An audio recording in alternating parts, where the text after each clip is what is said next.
Hi, this is Dr. Steve Grinstead, author of the book Freedom from Suffering, A Journey of Hope, and someone who's been living with my own chronic pain for over 30 years. Today I was working on our brand new website, Freedom from Suffering Now, and I noticed that my stress levels were really going up. As a matter of fact, when I noticed this was when we were talking about adding a piece about stress identification and management to the website. And the very first thing I needed to do was take a time out, go out in the backyard where we have a water feature, and just sit down and be quiet and listen to the water and breathe. Too many times I've let my stress levels get up without noticing it and ended up not only stressing myself out, but also my wife. And that's not really conducive for a harmonious relationship. So today was a very, very good learning experience for me, yet again, that I really need to practice what I teach to other people. And the importance of doing stress is so crucial. One of the tools I use is when I get into stress and I have a peaceful, quiet place to sit down, whether it's at my office where I have a water feature or whether it's in our backyard where we have the waterfall, is I sit, I close my eyes, and I start taking in some slow, deep breaths. I try to breathe in through my nose, breathe out through my mouth. Every time I exhale, I picture the levels of stress dropping in my body.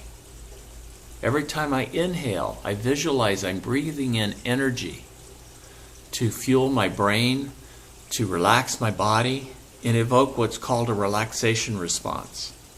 It takes about anywhere from 7 to 10 minutes to fully evoke a relaxation response in the body. So sometimes while I'm doing this, I need to focus on something. One of the most common ones I focus on is I try to picture a blank surface. And then in the middle of that surface, I want to picture a bright triangle. And then down at one corner of the triangle, I picture a round, small ball. The next step is where I imagine that ball rolling up to the top of the triangle and holding for a couple of seconds. And then I watch it slowly roll down the other side.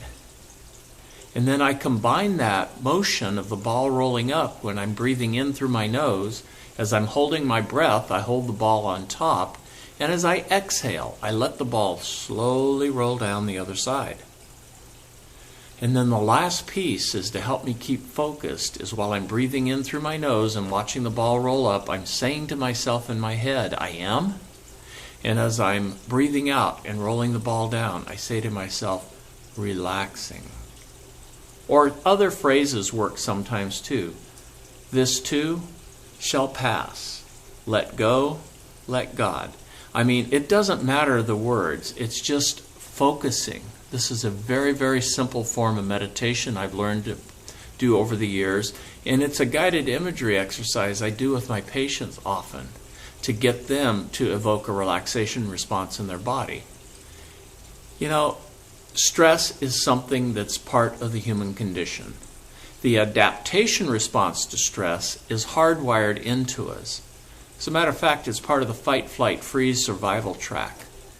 When our stress levels get up to a certain point, we activate the stress reaction zone as to where now we're in the amygdala limbic part of the brain called the fast track. This allows us to react to danger. We're programmed that when we perceive danger, we want to either fight it, run from it, or hide from it. Fight, flight, freeze. Now this is okay when we're truly facing danger, but like today, this popped up for me when I was getting overwhelmed by the amount of work that needed to be done for our new website. And I didn't need to go into that major adaptation response. It wasn't helpful. And it definitely wasn't helpful with my wife. So I don't want to suffer with stress. I believe that freedom from suffering is a right. However, it's also my responsibility to get in practice what I teach and get into some authentic action. And seriously, it can be as simple as taking a few slow, deep breaths. So thank you for joining me today. And if you're watching this on YouTube, please go to the link below to check out my personal blog on this topic about stress, where I'll leave you a few other stress management tips. Thank you for your attention.